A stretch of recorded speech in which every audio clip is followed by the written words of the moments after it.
Mwami Museveni gyatutaddemu ye yokka. Mwami Museveni bwe yajjaze nali siri obali tebannanzaala. N'atandika okutugamba nti Uganda abakulembeze abatufuga bubi. Era buli lwayogera ku Idi Amin Dada amwogerako nga swine abamanyi Oluganda mukimanyi. Amwogerako ng'ekisolo ekyo ekyesittaza n'abalala bobote. Mwami Museveni atugamba ye libaleeta. Olwaleero nga bayise emyaka 3 tugenda kwera mu 5 nga Mwami Museveni atufuga. Byakola kakati olwaleero Mwami Museveni ne gavumenti ye tebirina njawulo n'ensonga Amin ze yesigamako okuwamba obote mu 7 era nga ngamba nti Amin singa abaddewo oba omuntu yenna alina omutima n'omwoyo n'ebbidi ya Amin Museveni bandibadde bamuwamba gulo si leero. Amin yatugamba ku busosoze mu mawanga bususse. Amin yatugamba ku nguzi etakuba ku matu bano bagaayi balidde buli kamu.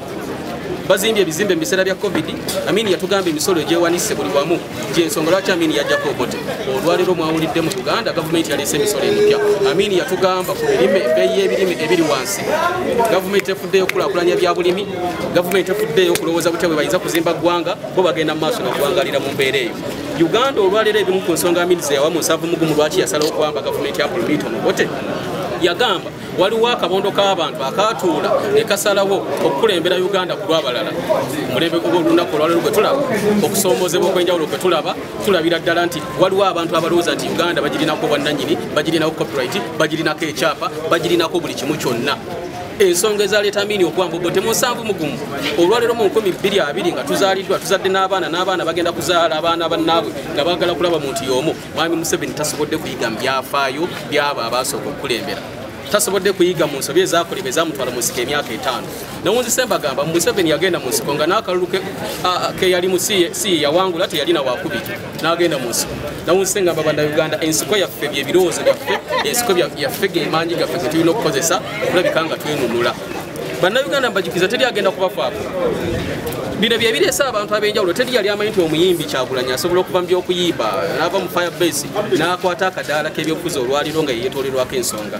Kitegeeza abantu bazuukusa, abantu balabye obunyiivu, abantu balabye ennaku ebatuusiddwako mu mbeera eno ffenna gye tukyalimu. So lwali kolo gye nabadde ngeza okulabika nti mbulira Bannayuganda kubajjukiza. Tuyinza okuba tulaba ebizimbe bizimbiddwa bingi, tulaba abazimbye amasomero, tubeera tujja jjamu n'atukwata mu kkubo. Gwe Munnayuganda olinamu emmotoka mmeka mu kkubo? Munnayuganda olinamu ebizimbe bimeka ku ebyo byoga nti eggwanga likulaakulanye? Ojja kgenda okuddamu okunoonyereza nga bonna street nga 6 mu Kampala, enguudo nga 6 nga bannannyinizo bali abantu 3. Abantu abaguze ettaka abatutte buli kimu bali abantu ba lubatu. So tujjukire Uganda gyevudde. Amin bwe yali awayaga nti ezo nazo n'ensengo 18 zempadde singa tuzireka ne zibaawo Uganda egenda mu kuyiwa omusaayi. Olwaleero ebizibu bye tulaba binene n'okusinga Amin bye yawalirizibwa okujjako Obote. Binene. Abantu battibwa muzitibwa y'ekifa mukokko, batugamba tubeere waka, abantu bakyakola mirimu, ababodaboda bali mu mbeera ya kusoomoozebwa, abantu babatta buli olukedde. Abantu abafa mu mbeera ya COVID nga tebattiddwa COVID ffenna tukimanyi nti bangi okusinga n'abafudde COVID mu mawanga agatuliraanye. Uganda tetunnafiirwa muntu n'omu. Ebitongole by'okwerinda okutta abantu, gavumenti okukozesa ebitongole byayo okukwata abantu, okulemesa abantu, okukozesa eddembe lyabwe, bino byonna zaali nsonga Amin Dada ze yeesigamako okujja okuwamba obuyinza mu 7 Tuyinza okuba nga tulowooza tewaliwo Amin agenda kukwata muntu. Oyinza okuba omutuufu. Tuyinza okuba tulowooza tulina okutyetira kungi nnyo tutya okukwata emmundu. Oli mutuufu nnyo. Tulowooze amakubo amatuufu agagoberera ssemateeka ge tulina okukozesa okulabika nti n'otwerwanako. Tulina omukisa omunene fe abantu b'omulembe guno. Munene nnyo. Twagala okukyusa establishment ebyobufuzi ebirala ebibaddewo nga abantu ababirimu tetubategeera. Abasinga ku bonga bajja ne Mwami Museveni ku suitcase ne bamusindikirako bwe baatuuka ne bafuna enjawukana ne bagamba kati naffe tusazeewo okujja tukuvuganya. This is the right moment. Generation yeno siba nkigamba abantu. This is our generation, this is our time. Omulembe gwaffe olwaleero gwe tulimu ffe tugwana okukola kye batugamba bakama ffe okwebeereramu.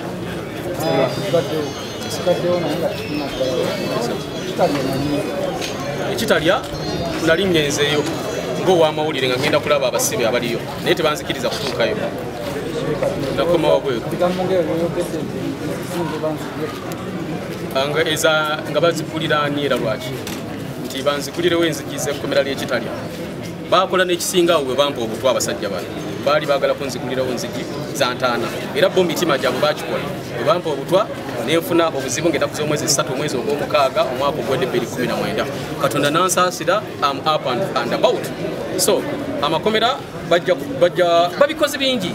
Sirina mwezi lugwiza kugwako nga tebampise kubaako binyinyonyola so bino twabimanyira naye bwe balowooza nti ndo banaatukwata okutusiba basobola okusiba kazibu omuntu omu era osobola okumusiba oba n'omutta but kyotasobola kukola kwe kutta spirit y'abannayuganda.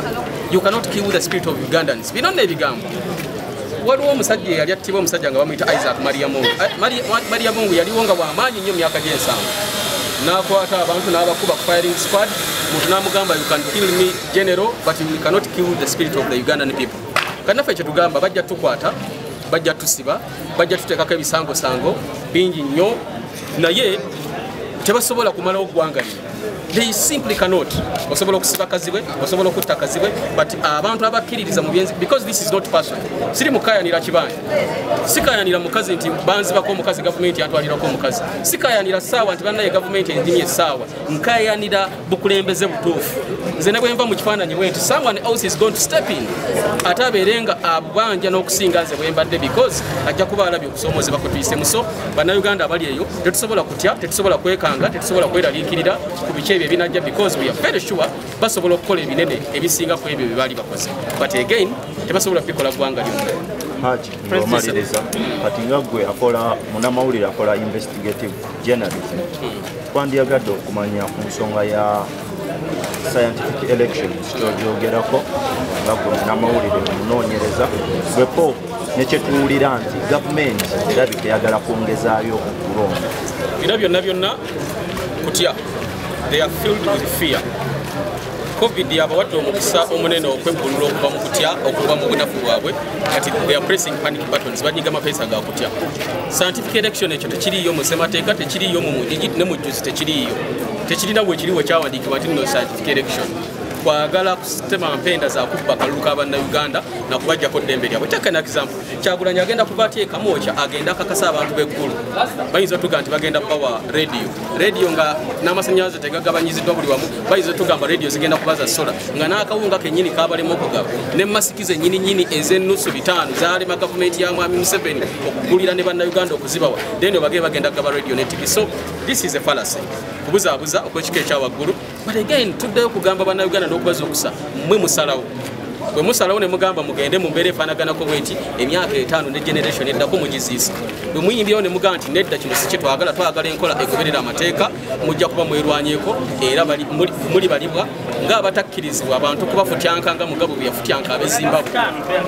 Katono nnyo olunaku lwaleero opiikinze forms oba ozizzaayo forms nga omubaka agenda okukiikirira abantu b'e Kawempe ey'omumaserengeta mu lukiiko olukulu olw'eggwanga 2021. People power eri open ku bantu bonna in case singa baba bakuwangudde akamyufu onakkiriza oba onaasobola okujja nga independent candidate. Nze ndi muntu agoberera ebirowoozo by'abantu nze bemmanyi abantu b'e Kawempe South era mmanyi bakama baffe ku secretariat bajja kwebuuza ku bantu b'e Kawempe South bababuuze.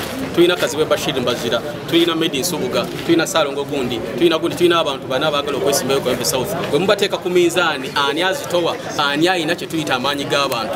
Sirina kubuusabuusa mwana wattu ate si Kawempe South yokka Uganda yonna w'osobola okuteeka Haji Kazibwe Bashir Mbazira asobola okumera ng'omuti omuzabbiibu eguvaako ebibala n'ebikumo. So abantu b'e Kawempe baasalawo dda era mumanyi bakama baffe balina kubuuza b'e Kawempe n'ogenda e Kaleebe n'ogenda mu Katanga n'ogenda e Wandegeya n'ogenda e Mulago n'obuuza abaana b'amakeri bajja kugamba basiiri zo watayo. People power. Our power. Our power. People power. Hey, Haji Kazibwe Bashir Mbazira.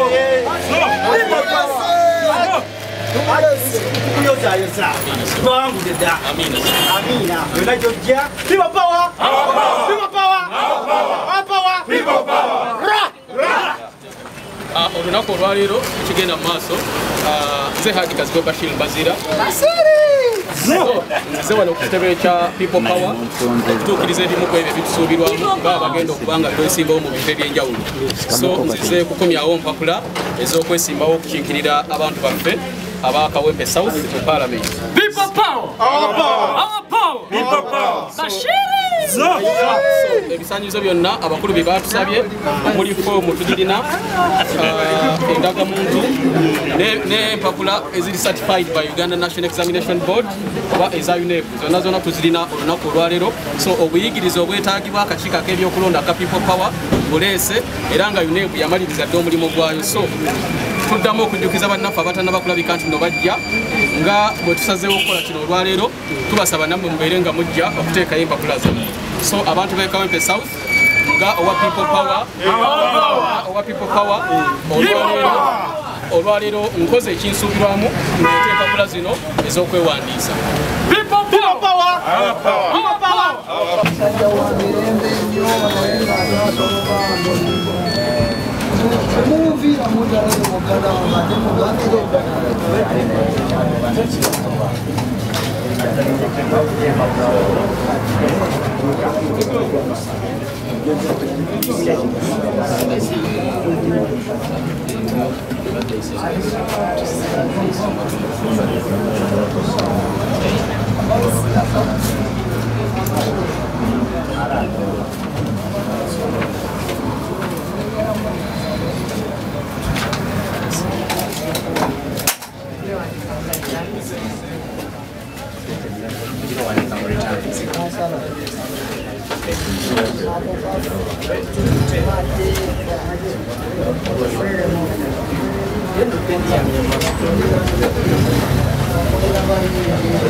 Mwami Kasibwe Bashir Basira Aziza Emuzise eri akakiiko akagenda okwasaganya ensonga z'ebyokulonda kibiina kyaffe akagenda okubeera nga kasunsulamu abakulembeze aba People Power Movement. Kyetukola wano olwaleero kwe kubeera nga tuse abantu baffe baleeta ebiwandiiko byabwe abeeyagaliza ekifo ky'obubaka bwa paalamenti, era ebiwandiiko tubifunye. Ebiwandiiko byonna birungi, tebirina buzibu, tukakasizza nti tubifunye. Wabula ekyenkomeredde tujja kukifuna oluvannyuma lw'akakiiko okutuula kabeere nga kasunsulamu omubaka anatukwatira bendera yaffe egy'ekisinde People Power Movement. Mwami Kasibwe tukwagaliza buwanguzi bwereere, webale nnyo, webalire ddala kuteekamu kusabako eri ekisinde kino kya People Power Movement. Eno foomu yeeyo okusayo zino zaffe tuzisigaza, tujja kubeera nga tubakubira amasimu essaawa yonna kubeera nga mujja mu kakiiko. Sebo okusinziira ku mwabali mu nteekateeka zino, okusinziira ku statistics gye mulina, mwakawandiisa abantu bameka ku mitendera gy'obubaka bwa paalamenti?